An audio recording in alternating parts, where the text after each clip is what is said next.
माँ भी असली और उनकी समाधि भी असली, इसलिए उन पर कोई प्रभाव नहीं पड़ा, समाधि नहीं टूटी और समाधि में बैठे रहे। महाराज परीक्षित तो चले गए और आज महाराज परीक्षित को संत को समझने में गलती हो गई। संत को भी समझ लेना चाहिए।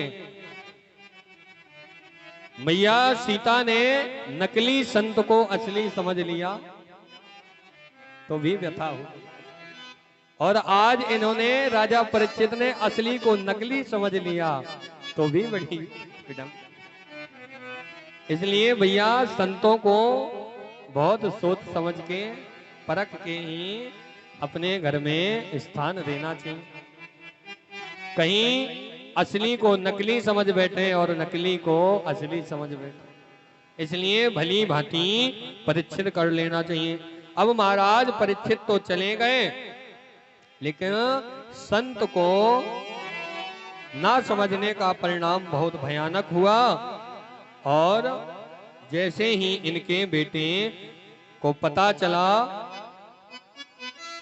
तो आज इन्होंने तुरंत राजा परीक्षित को श्राप दे डाला।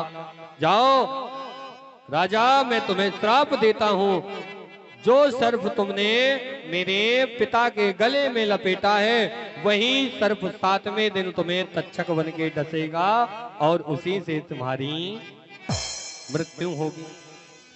अब राजा बड़े चिंतित हो गए, और मैं क्या करूं?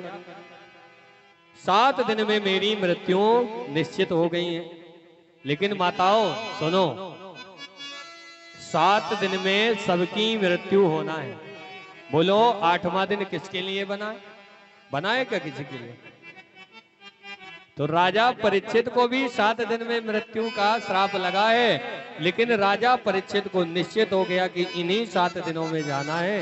लेकिन हम आप भूले हैं, हमें भी तो इन्हीं 7 दिनों में ही जाना।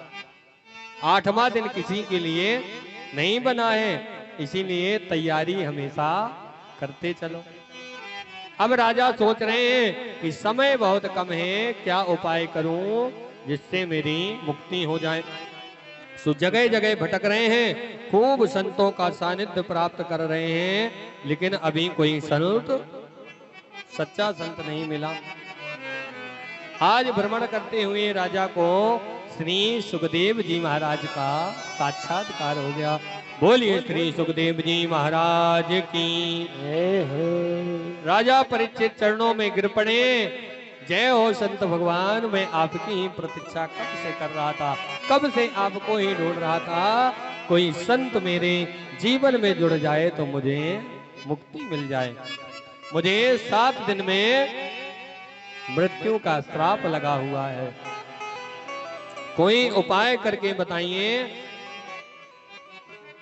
सुखदेव जी कहते हैं राजन, बिल्कुल भी चिंता नहीं करो, 7 दिन का समय ही पर्याप्त है। क्यों? क्योंकि एक घड़ी आधी घड़ी, आधी में पुनि आधी। क्यों? तुलसी चर्चा राम की, हरहि कोटि अपराध। अरे राजन, तुम्हारे पास तो 7 दिन का समय है।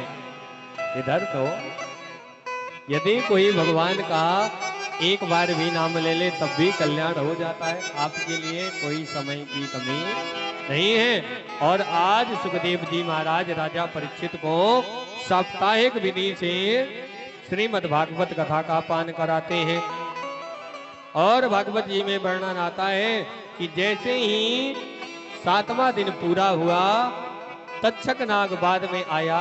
राजा परीक्षित पहले ही भगवान के श्री राम को चले गए। उसके पहले सुखदेव जी ने प्रश्न किया, राजन आपकी मृत्यु का समय आ गया है, आपको भय नहीं लगता? अब जब भागवत कथा का पान कर लिया तो कह रहे हैं गुरुवर, मेरी मृत्यु भला कैसी? मरना और जन्म लेना ये तो